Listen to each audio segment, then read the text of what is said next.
Hello Absurdistanis and welcome to Absurdistan, the transatlantic political podcast with news and opinion from the absurd political reality which is our home. My name is Adam. And my name is John.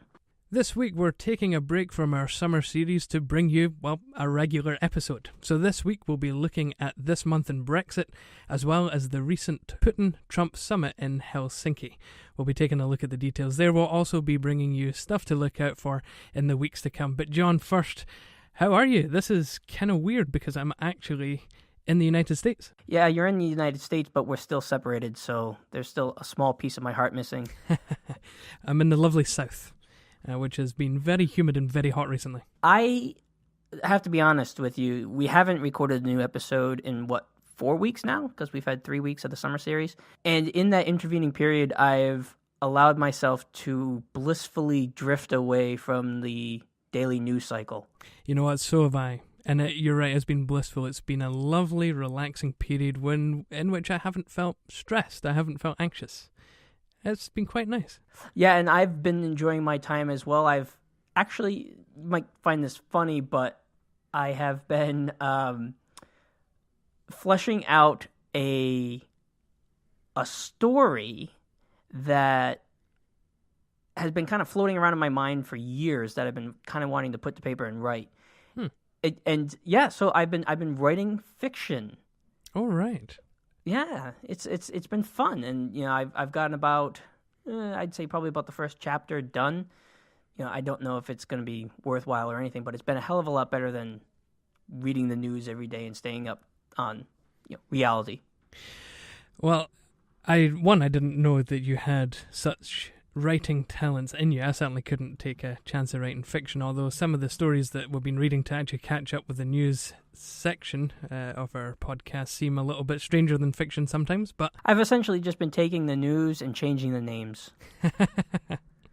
That's about it. Well, we do have a lot to catch up on, and I'm supposed to bring you a story of political happenings in Europe, but continental politics have actually been relatively quiet so far this summer.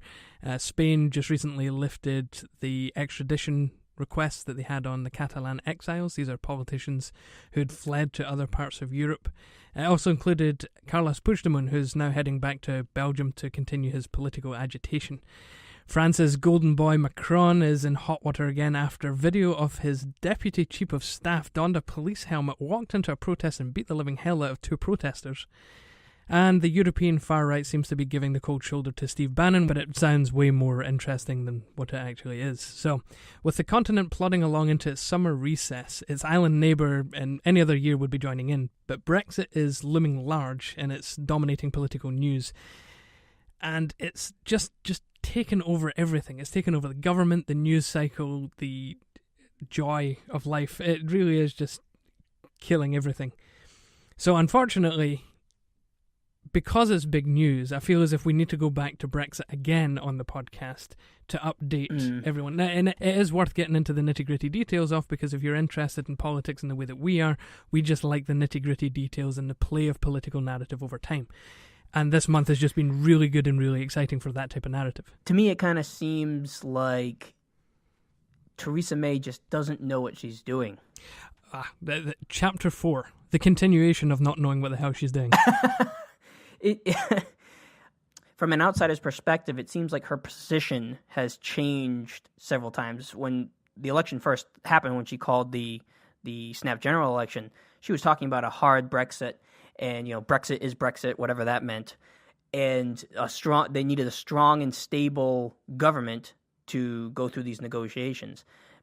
And yet, it seems that every time that the EU and the UK have sat down at the table so far, the EU has come away the clear victor, and the UK is sort of just giving in to whatever the EU is asking of them. And we'll talk about the checkers plan that Theresa May put forth, which is essentially her first foray into the negotiations. It's like their starting offer, and it's already just capitulating to a lot of the EU demands and basically offering a soft Brexit rather than offering a hard Brexit strategy and potentially negotiating further more towards a soft Brexit. Well, this actually surprised me a lot because you're right, she has been on this kind of hard Brexit run. There aren't a majority of Conservative MPs who are pro-hard Brexit, but there's a significant minority. And they seem to be the ones dominating the headlines, kind of pushing the government policy. But you had this problem right at the top in the cabinet, in which Theresa May's ministers split almost half and half between Remainers and pro-Brexit folk. Couldn't decide on what the beginning platform should be for negotiations with the EU. And that was the thing holding everything up. It took a cabinet retreat away at Chequers, which is the country retreat of the Prime Minister, to get everyone in the same room, to take away their cell phones, to say, right, no one's leaving until we have a deal done in order to come up with this agreement. And what it ended up being, I think, surprised a number of people, given how soft a Brexit it actually produced. So I'll give you just a couple of details on it. It continued a common regime for goods, including agricultural goods, which means that goods in and out of the EU to the UK and vice versa would effectively have no border. There'd be no customs. Things would just be able to keep going as they are just now. Services weren't included in that, so it meant that the bulk of the UK economy would be exempt, so they would be able to make trade deals, presumably with other countries, on the basis of their strongest asset, which was their financial services, while at the same time ensuring that they'd be able to get cheap imports into the country in terms of goods. Parliament would be given the power to diverge from this common policy if it wanted. It would create a combined customs territory, which means that the UK could apply its own domestic tariffs and policies on goods and services in the UK, but it would also apply EU tariffs and policies on goods that were bound for the EU, effectively eliminating the need for a hard border between the Republic of Ireland and Northern Ireland. And it would bring free movement to an end, which was the biggest problem with the EU, because that meant immigration. Uncontrolled immigration, particularly from Eastern Europe. So that would be coming to an end. In its place, there would be a mobility framework that would allow UK and EU citizens to freely travel between the two territories, and it would also make work and study in each other's territories a little bit easier as well, even though it would be controlled by the UK government. Finally, it also removed the UK from the jurisdiction of the ECJ, which is one of the big red lines for Brexiteers. It removes the European courts from UK law, and that was a big thing in terms of their desires for British sovereignty. But as you said, this was their beginning platform, their beginning stance, so the expectation was that it would only become softer and softer, which is why I was so surprised. I think a lot of people were surprised that it was so soft. Having read the details of the deal that's being proposed by Theresa May here, it feels like this is something you might expect to be the end point of negotiations, like a final deal. Yeah, exactly. Like a compromise that not everyone is happy with, but incorporates the wants and needs of everybody involved, really. But this is the starting point. Essentially, she's giving a lot of ground to the EU here because, correct me if I'm wrong. Well, let's call it giving a lot of ground to Remainers. Fair. You'll still essentially be in the single market, but correct me if I'm wrong. Goods produced and traded into the EU are still going to have to follow EU guidelines, correct? That's right. So there would be that limitation. They would have to take on EU regulation without having a say in what that regulation is. There'll be no representation in the European Parliament for the UK. Correct. But they'll have to abide by whatever trade laws or policies that are put into place. Correct.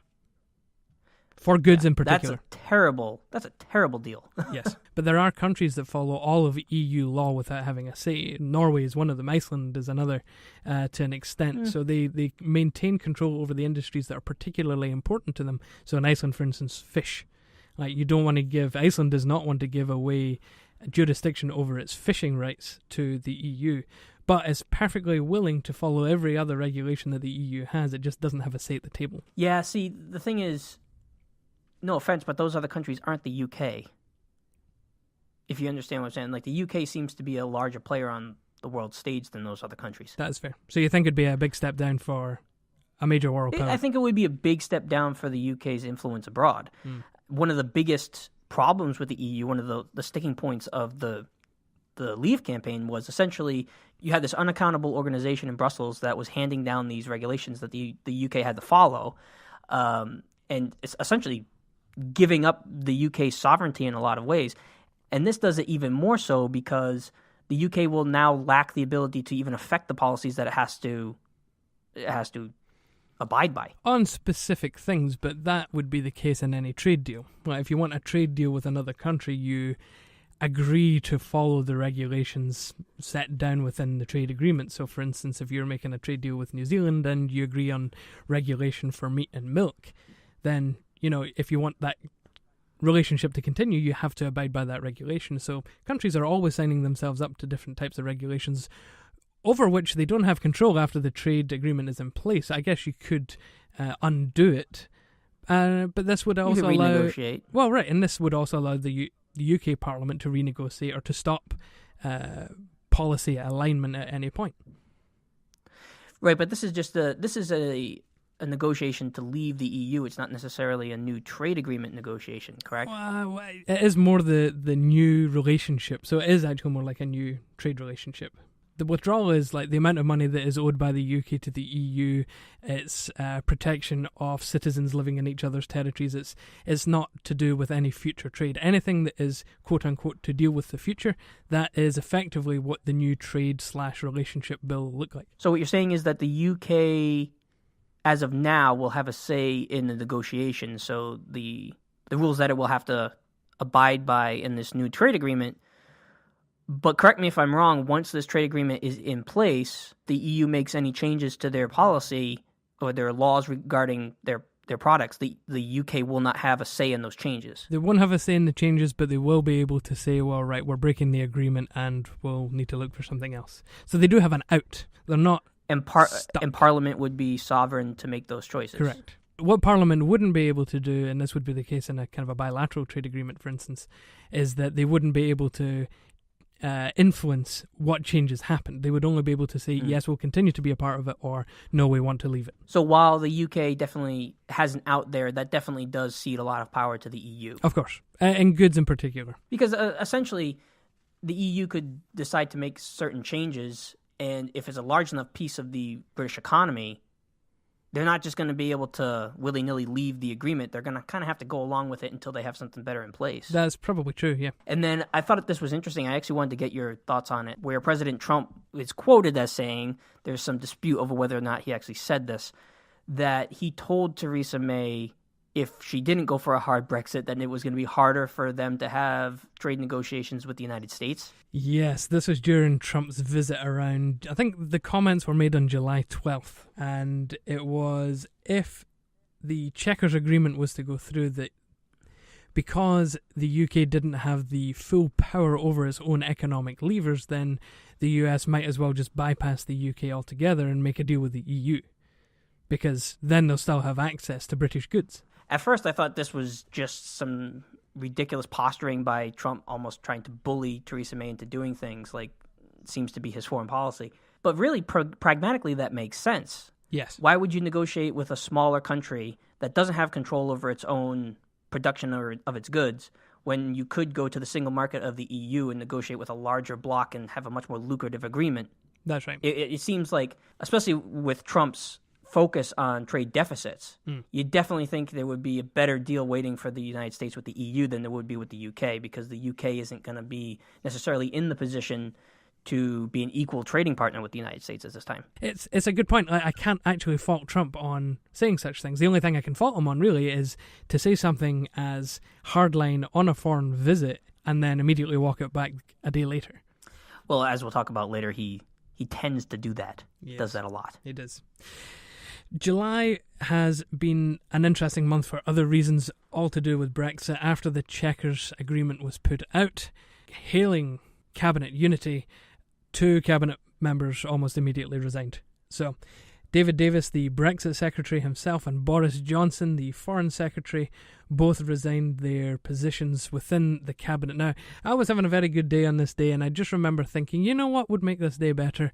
The fall of the May government and elections. And we were very close, because after David Davis and Boris Johnson resigned, the 1922 committee, which is the committee of Conservative MPs not in government, if you can kind of picture that, they met to determine whether they would continue to support Theresa May as Prime Minister or as party leader, which could have seen her overthrown. But it looks like during the committee meeting, which is a private affair, she had a round of applause, standing ovations. She had the support of the 1922 committee. So any bother that David Davis and Boris Johnson were trying to throw at the Theresa May government didn't seem to work. She continues to have the full support, supposedly, of the rest of the Conservative Party.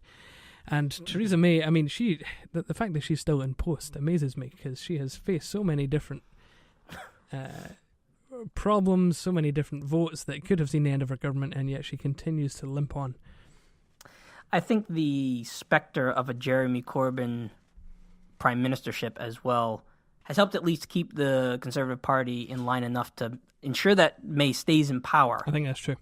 Because what would have happened if May was overthrown by the 1922 committee is that she would just have lost her position as leader of the Conservative Party and leadership of the government. So she would still have been an MP, the Conservatives still would have been in power, so they would have had to have found someone to replace her. Now, who do you put in her place? Do you put a Brexiteer? Do you put a Remainer?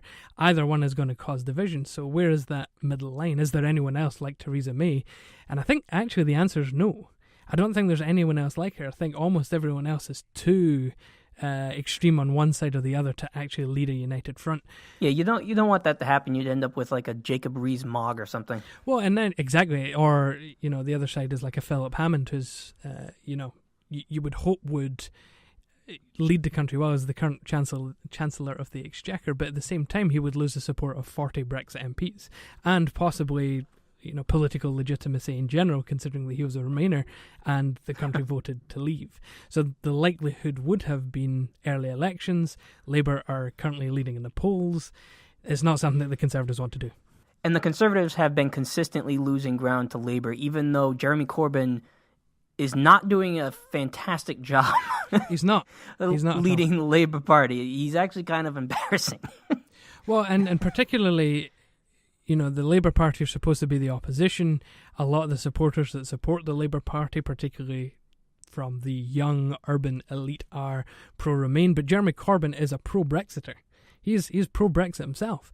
He was making a campaign stand this week on returning British jobs to British people.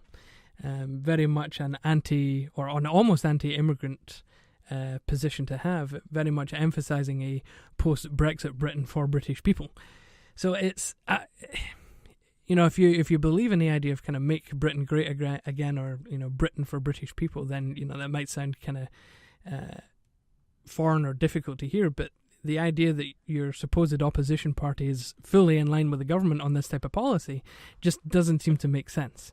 So it's not a statement on whether his position is good or not, it's that you would expect the opposition leader to oppose the government, especially considering the amount of support that there is for remaining in the EU amongst Labour supporters. Speaking of remaining in the EU, though, just last week, or maybe a couple of weeks ago now, there was little inklings as this was all going down, as Boris was leaving, as David Davis was leaving, as the Brexiteers seemed to be closing in on the government again. An MP, Justin Greening, became the most recent politician to call for a second referendum, which began sending out little shockwaves of maybes, ifs, ands. It could actually begin to pave the way towards a second referendum becoming a legitimate political possibility. At the moment, there seems to be a certain understanding that to rerun the referendum would be politically illegitimate, and that there's a decent argument for that. Countries already had the vote, let the vote stand, the people have spoken. But the legitimacy ends when things begin to arise in the process that people weren't expecting. The difficulty that there is in even formulating a position on which to... We voted in 2016, right? It's the middle of 2018. We're less than 9 months away from Brexit Day, and the British government just now got their negotiating start point. Okay? The difficulty of the process has been underestimated. The division that is caused and the possible economic costs arguably weren't understood at the time. The Leave campaign itself has been found to have broken electoral law. So there is a number of inconsistencies that could actually begin to push a second referendum into the political legitimacy category again. Right. So this is with another MP, and a Conservative MP at that, who is one of the main Remainers, mind you, calling on a second referendum. Perhaps there's enough momentum to actually push for a final vote on the final deal. That would lead to such political turmoil. Then I think it would. But if you run the referendum again and you get something like a 60-40 split or a 65-35 split in favour of Remain, for instance, or in favour of the other way, then at least the question would be answered. The problem is that I personally, if a referendum like that were to happen, I would just see a 52-48 split again, but just in the opposite direction. And then you've got real problems because the vote is very close again. It reverses a previous referendum decision. There's just so much turmoil, and tension that's added into the mix. Essentially what it would be is it's democracy until you don't like the result of democracy. So you just... But that would essentially be like holding a vote over and over again until you get the result that you want. But at the same time, at what point is the people's will allowed to change? And should the people's will be allowed to override the people's will? Because it has been 2 years, and we've now seen the process, and it's just not pretty. It's only been 2 years, though. That's not a very long period of time. And that's fair. That is fair. It's not been a long period of time. So this is why there won't be another Scottish independence referendum for a while. Oh, we'll see. Right? Well, okay. Depends how badly Brexit goes. Depends how badly Brexit goes. I think really what the focus of the government now should be is that since they're already in the mess of Brexit, you need to do a Brexit deal that more closely reflects what the people want the deal to look like. So, well, what if there was a second referendum, but it wasn't about whether or not there will be Brexit, but more on what type of Brexit it ought to be? And then that would guide the government's policy in the negotiations. Possible. The British people, I think the voting electorate in Britain ironically now, aren't used to referenda, even though we've had 3 major ones in the past few years. I can see how that would be tempting, and I'm kind of tempted by it myself, given that I think that my own side would win in that occasion. But you almost feel like that should be the responsibility of the government to figure it. That's why you elect people. That's why you go to the polls every 5 years to elect your representatives, is to send them to go and figure out what the heck to do with this really complex, convoluted, messy situation. The problem is they just haven't been able to do it. They've had 2 years and they can't do it. They haven't done it. And again, I'll emphasise that just now, 9 months before Brexit, we now have a negotiating platform. And even at that, it's already broken down. And so, in fact, getting to that, just a couple of weeks after in fact, 10 days, I think it was, after the Chequers Agreement came out, there were a few votes in Parliament that actually neutered certain aspects of the Chequers deal. For instance, the government kind of laid down and were trampled on this one by their own Brexiteer backbenchers, but they passed 4 amendments that restricted what the government could accept in negotiations. Effectively, they're particularly like hard Brexit type things. So, for instance, the idea of a special status for Northern Ireland is now illegal. Via parliamentary decision. Correct. It's now in the UK withdrawal bill is that a withdrawal from the EU can now not legally include special status for Northern Ireland. Okay, the EU and the UK have to have separate value-added tax systems, which is fine, but it nonetheless kind of constricts the government a little bit more. And it complicates things a lot. It does. It's those little nitty-gritty details that actually have a big effect. It's one of those things. Mm-hmm. The UK cannot now legally join a customs union without an act of parliament, which again is fine, but just think of the parliament that's currently sitting. Yeah. So there's just going to be no agreement to join any customs union, it feels, at this point. So they were already picking away at the Chequers Agreement to the point in which it now feels a little bit loose, and there's still government ministers saying that the Chequers Agreement isn't dead yet, and actually everyone more or less agrees that the Chequers Agreement is more or less dead. So where does that leave us? On July 19th, the European Commission released a briefing advising that all companies and individuals be prepared, get prepared for a no-deal Brexit. This is now coming into the realm of possibility. It's been kind of eking into the narrative over the last couple of weeks. They're recommending that people get prepared, that companies get prepared, because a no-deal Brexit would mean that there's no specific arrangement in place for EU citizens in the UK or vice versa, that the transport of goods between the two territories would likely slow to a crawl because of new customs barriers, and that travel between the two would be heavily impacted by delays because suddenly there's significant passport checks, there's visas, there's things that just will slow down just connections between the island and the continent.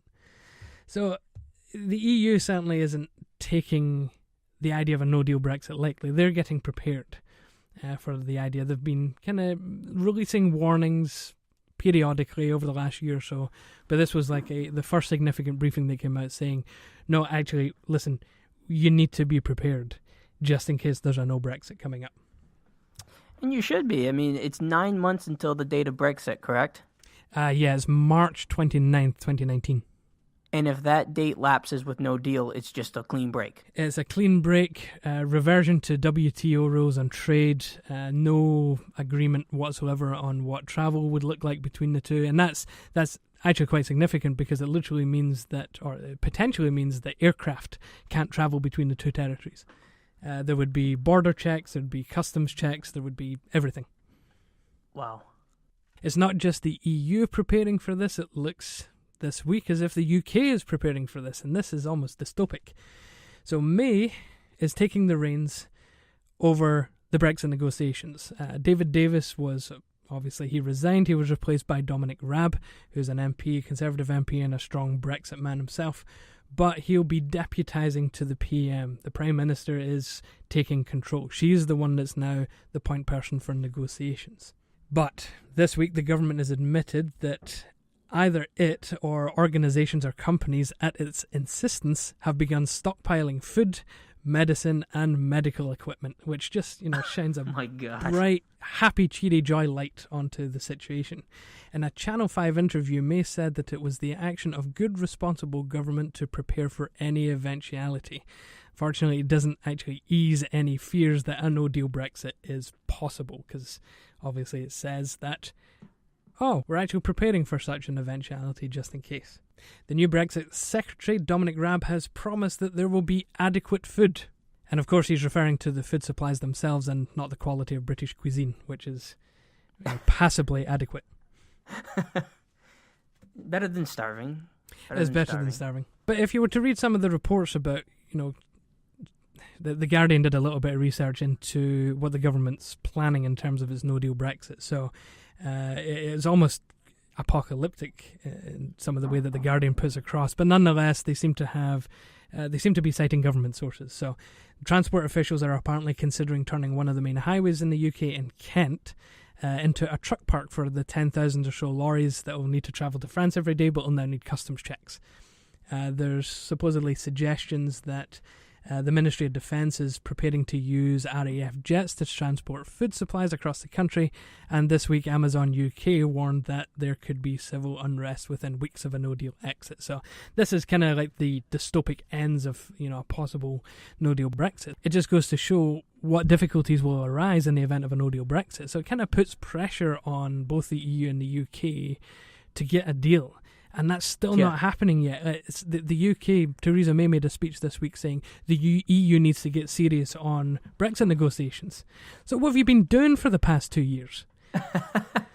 And I would argue that the EU does not have to get serious on the negotiations. The EU does not lose anything. Well, no. It doesn't lose much as the UK leaves. The UK stands to lose a lot. Well, here's the thing. As the day after Brexit, it's audacity and arrogance. Right, exactly. The day after Brexit, when the UK is turning into the first world version of Venezuela, the EU will just be sitting there fine and happy and dandy. They'll have trade deals with other nations around the world.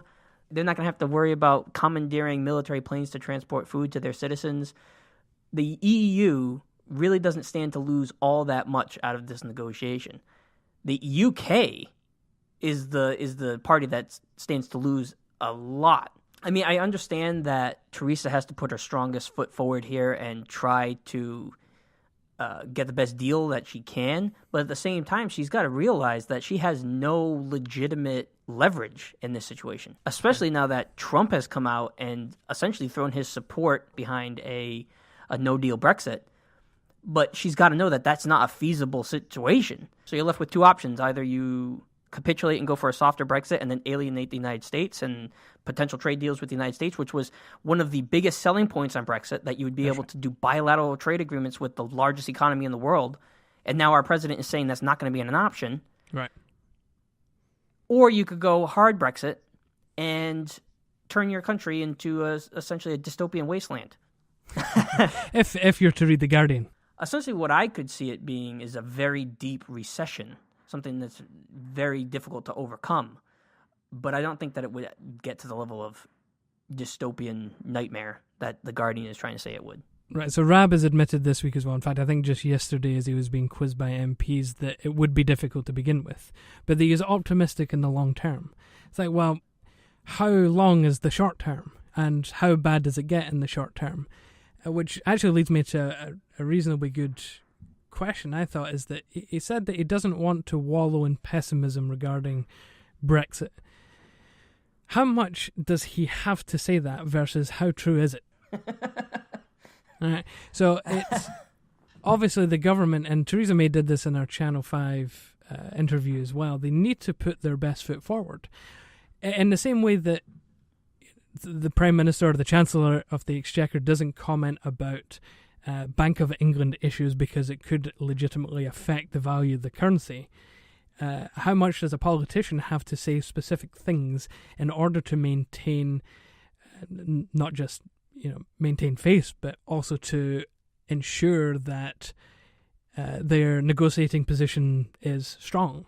So in other words, if the government says, oh, this is going to dystopian hell, doesn't that just undermine the negotiating position? And so actually it kind of got me thinking about, what is the government's role in this? Should they be telling us the truth, or should they be masking it so as to create an image for the EU that means that they can actually negotiate from a stronger position? It's kind of that realism in politics again. It does away with, things that you would consider morally good, like truth and good, and it would aim just on the pragmatic ends. Regardless of those things, though, I don't think you can afford to gamble with the potential ramifications of a no-deal Brexit like that. I would agree. I think it's far... Like, the EU could lose the UK and still be a bigger market than China, whereas the UK loses its biggest trading partner. It's a tough sell to say you can do it on your own, and by the way, now you need to fix bilateral trade agreements with countries that really have no intention or desire to trade with you in any decent way. Like, the thing that annoys me about Trump, or at least Trump's relationship with the UK and vice versa, is that the UK desperately wants a trade agreement with the United States.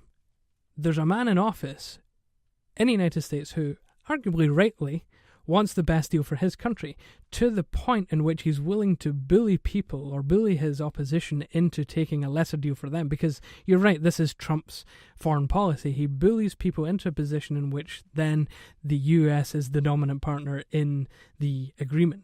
The idea being that you eliminate trade deficits for a trade surplus. So you're going into business with someone, literally with Trump, who is seeking nothing but a trade surplus from you. And you're leaving one of the biggest markets on which everyone is on an equal footing, in which you get a significant say in the regulations. So I see no advantage in Brexit. I see none whatsoever, and the fact that it's now coming down to the wire and we've still got no idea what the heck we're doing, it's beginning to just get a little bit depressing. I mean, it feels like just yesterday that the referendum was wrapped up, and that was 2 years ago. Yeah, 2 years. This next 9 months is going to fly by. Yeah. And if they haven't been able to do anything in these last 2 years, how can you have really any hope that they're going to get anything close to a beneficial deal done before then? I mean, the EU has nothing but time. Correct. Everything I've seen regarding, big in fact, this happens a lot in the EU itself, is that it's always the 11th hour. On the 28th of March 2019, we'll finally get that deal through. That's my bet, anyway, is that it'll come through in the last days and everything will be mediocre. That is uncharacteristically optimistic of you. And that is me being optimistic. Honestly, though, I have nothing but pessimism when it comes to this, because there's another factor that we really haven't discussed, and that's the fact that the EU, it is in the EU's best interest to make Brexit as painful as possible for the UK. The UK is relying on the EU's benevolence, because you're right, the EU could make an example of the UK. Why shouldn't it? Right? Send a message to every other member, looking at you, Italy, looking at you, Hungary, and say, no, you leave the EU, you pay for it. And I think that that's a legitimate possibility, because there are anti-EU movements in those countries, and they're brewing, and they've seen the relative success of Brexit. They at least saw the success of a referendum to get their countries out of the EU, and it's actually a possibility. So in order to keep the integrity of the EU, I could certainly see a hard line being taken, and it's relatively no skin off the EU's nose if there's no deal. And if I'm the EU, honestly, from my position, if I'm the EU, I'm perfectly fine with watching Theresa May twist in the wind. And when that day comes and there's no deal, and the UK is transporting emergency supplies of food and medical equipment by RAF planes to remote parts of the UK, I just take a sideways glance at Italy and Hungary and ask if they want to be next. I get the feeling this month that as the political narrative developed, that seeds were planted, and particularly with the Chequers Agreement. Seeds were planted for a no-deal Brexit, seeds were planted for a second referendum. You just get the feeling that something was beginning to untangle, beginning to unwind. Perhaps it was the breaking of tension, that pro-Remain, pro-Brexit tension that's building up, has been building up, is beginning to unwind. The hope is that it doesn't collapse, which is at risk of doing if we head towards a no-deal Brexit. You get the feeling that something can happen, that there is a potential for something big and something bad that will come up, and that would be a no-deal Brexit. On the other hand, something good could come out of it. A second referendum, I think, would be a positive, legitimate step in the right direction, just after the difficulties that have happened, after the 2 years of mismanagement, of infighting, of the problems, the obvious problems that have come up from trying to extract a country from one of the most complex agreements ever. That at least give the people a say again on whether they want to continue with the process. Because it's been a difficult process, it's only going to get, I think, worse. Give the people a chance to have their say again.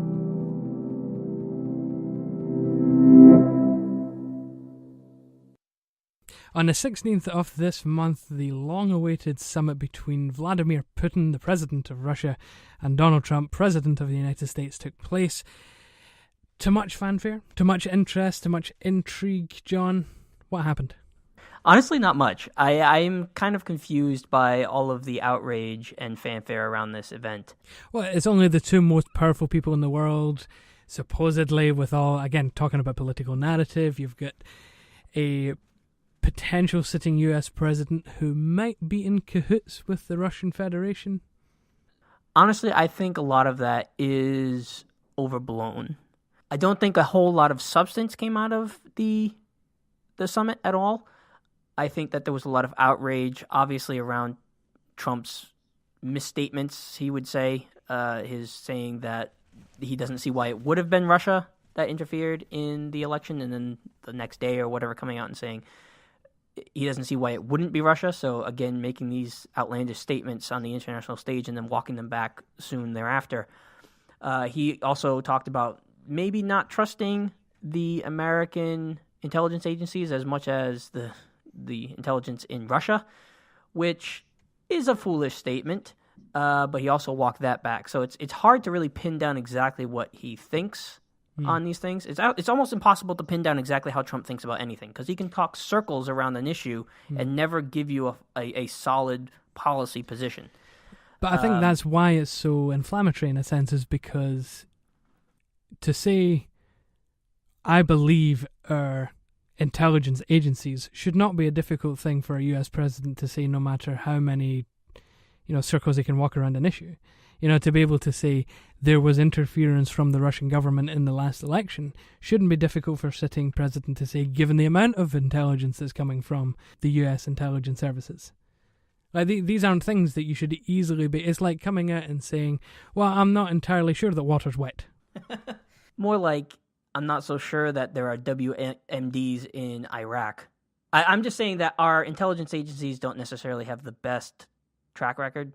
But that aside, I think that it's foolish for us to necessarily focus on this as the media or as a country even, because it's almost like a smokescreen for a lot of other, first of all, terrible policy positions that are being put into place in the United States, and also it's reduced the resistance in the United States, and I hate to call it the resistance. It's not the resistance. It's the opposition party.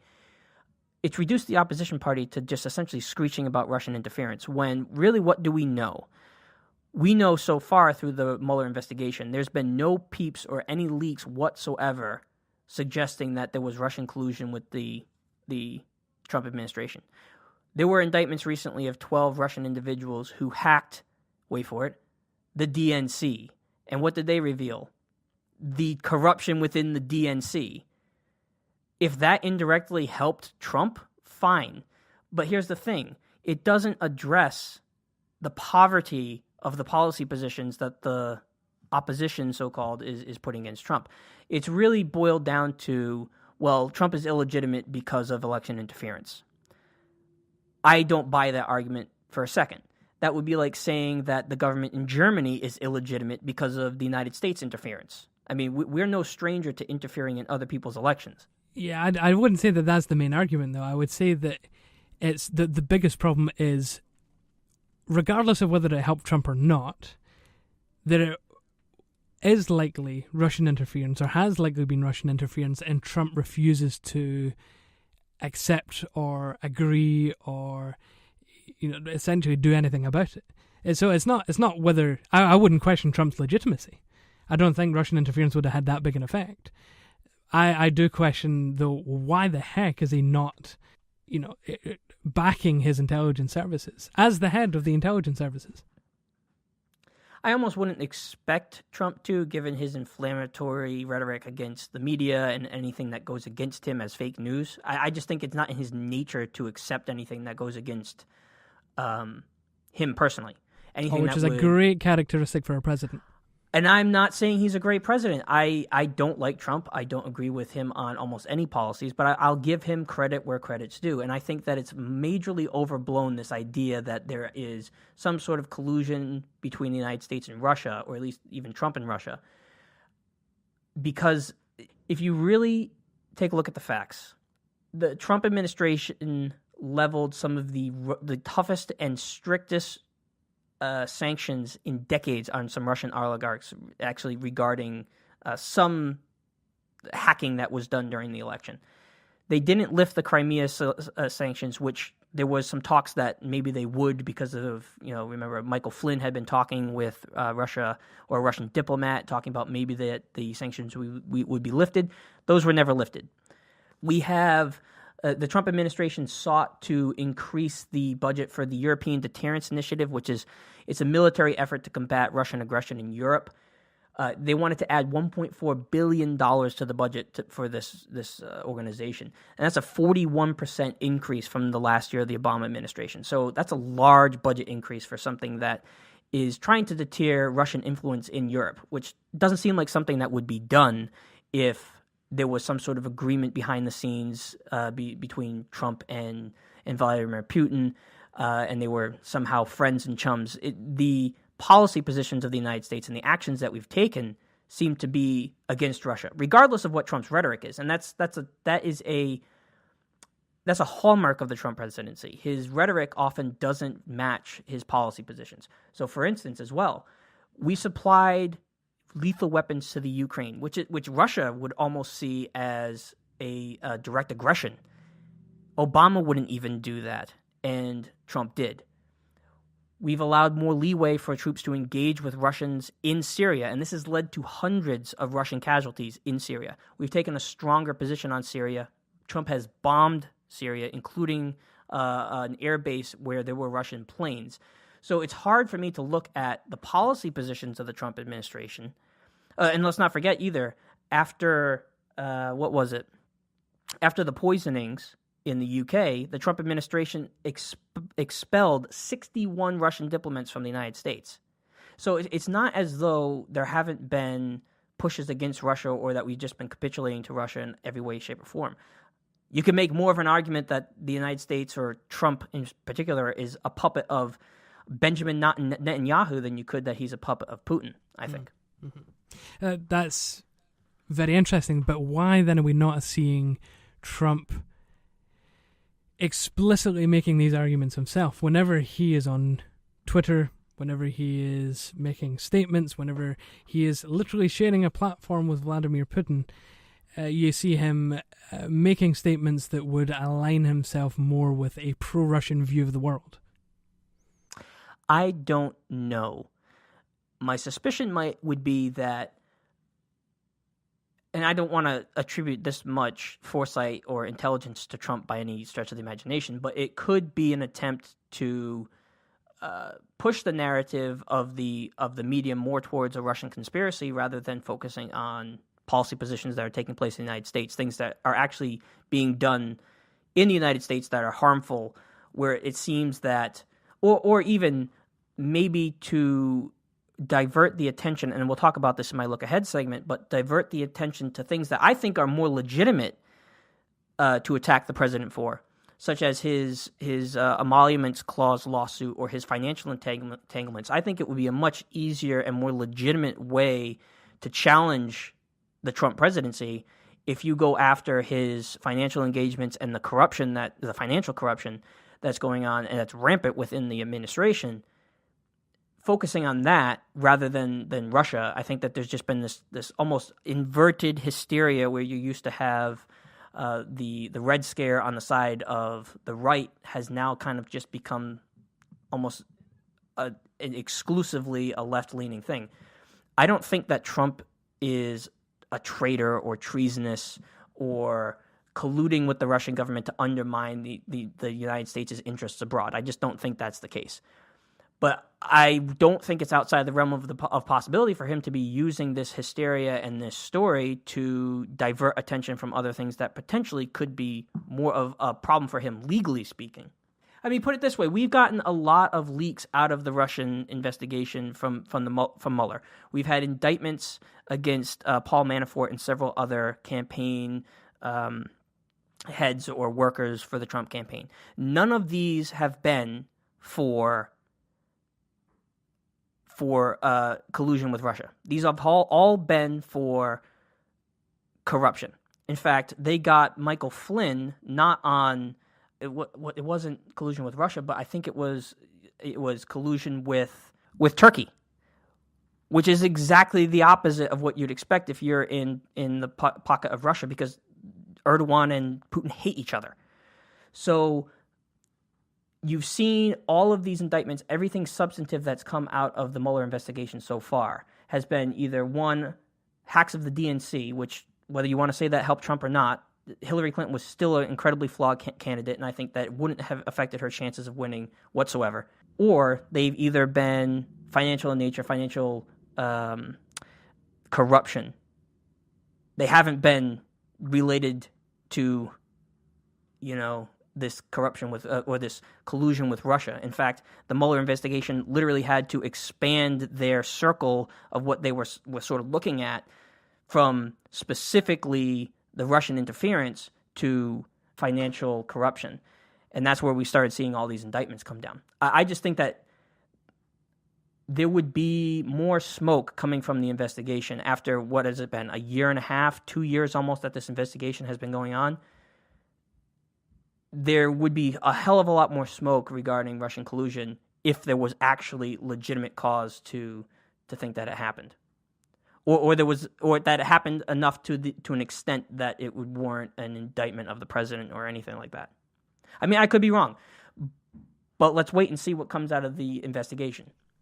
I guess your image, though, as the President of the United States cozying up to the Russian leader, who is the biggest enemy of the United States in terms of foreign policy goals. Everything Russia does is almost done in order to counter Western hegemony in global politics.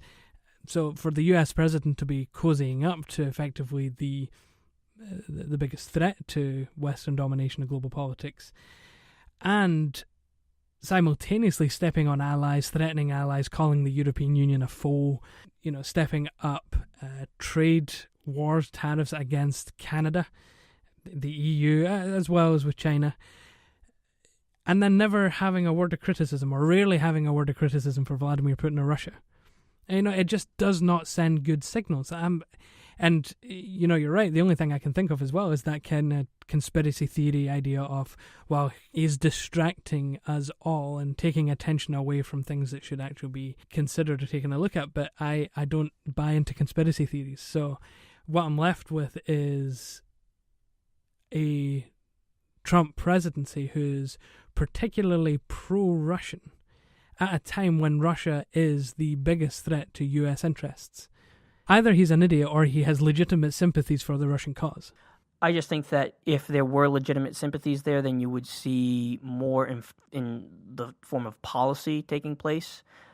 I mean, we both know, especially on the international stage, rhetoric means almost nothing.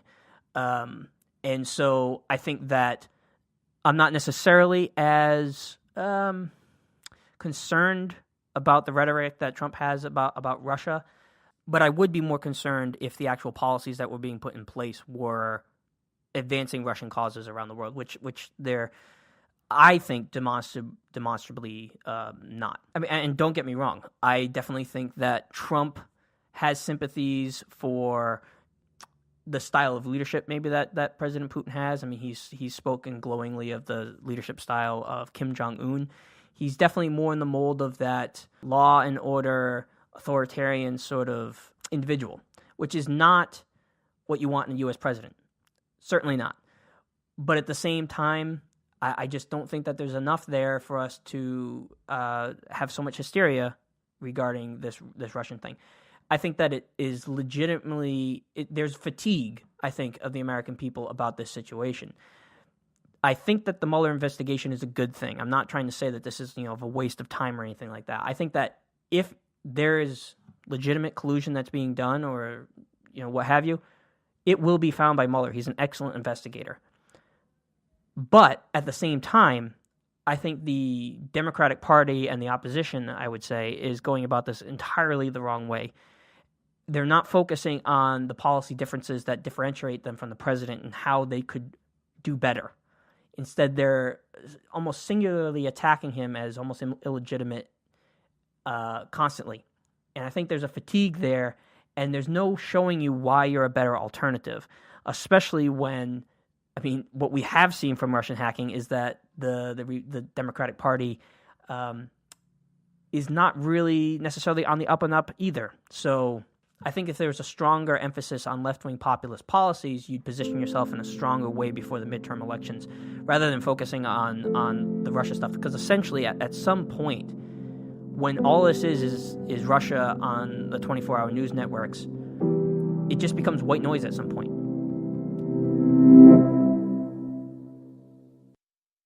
And now, here's some of the things that we think you should be paying attention to in the weeks ahead. This week, a federal judge has ruled that a lawsuit targeting President Trump's financial entanglements with his businesses can move forward. This is a big deal. The lawsuit alleges that the president has violated what's called the Emoluments Clause of the Constitution.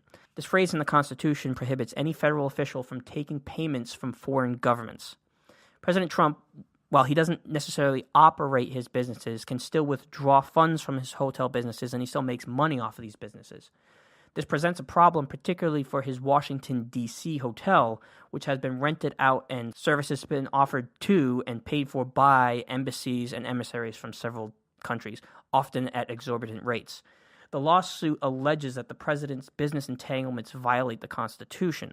In the long run, I believe that charges of this nature regarding financial corruption may be more damaging to the president than Russian collusion accusations, as I just said. We'll have to keep an eye on this as it progresses, particularly if it gets to the Supreme Court. And if Brett Kavanaugh has been approved as the new justice for the Supreme Court, Kavanaugh in the past has written about how the president should not necessarily be held to the same standard of the law while he is in office. So it will be interesting to see if the new breakdown of the Supreme Court would ultimately side in Trump's favor in this case. We'll have to keep a look. Heading over to Scotland now, where a bill passed by the Scottish Parliament has landed in the UK's Supreme Court this week, after the Parliament's presiding officer believed that the bill overstepped the House's devolved remit. The bill is an emergency stopgap measure which diverges from and proposes alternative EU withdrawal legislation. Members of the Scottish Parliament refused to give their consent to the UK withdrawal bill after claiming that the bill undercut devolved powers. The measure would allow the Scottish Government to maintain regulatory equivalence with EU law and move to protect devolved powers. The Supreme Court has been considering arguments this week and will reveal their decision in about a month's time. The Scottish Government case is also backed by the Welsh Government and the Northern Irish Executive, the former of which passed a similar bill. Should the bill stand, it will give the Scottish Government the power to face down the UK Government in certain devolved areas, while if it's defeated, it might inflame further tension between the two governments, leading to further pressure for independence.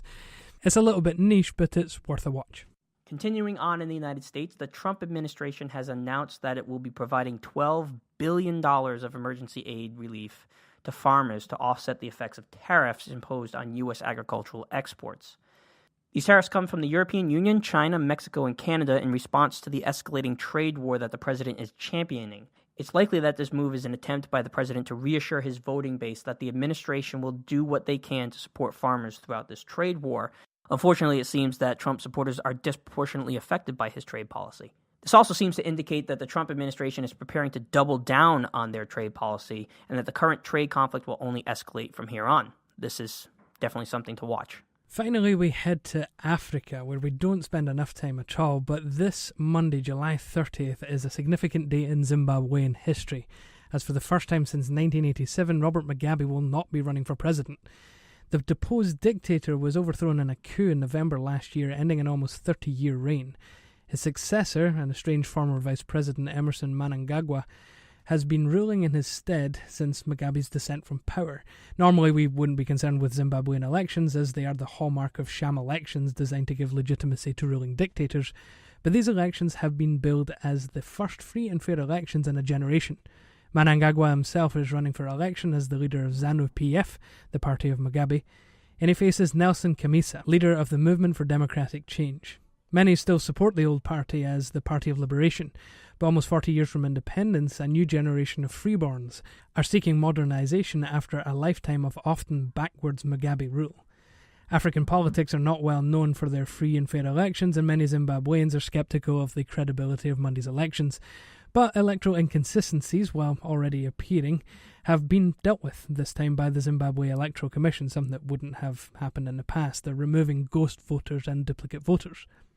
The campaign itself has been affected by a rare act of violence which saw 2 people killed in a grenade attack at a Mnangagwa rally, and Mnangagwa himself pinned blame on a ZANU-PF faction called Generation 40, who are supporters of Mugabe's wife Grace Mugabe.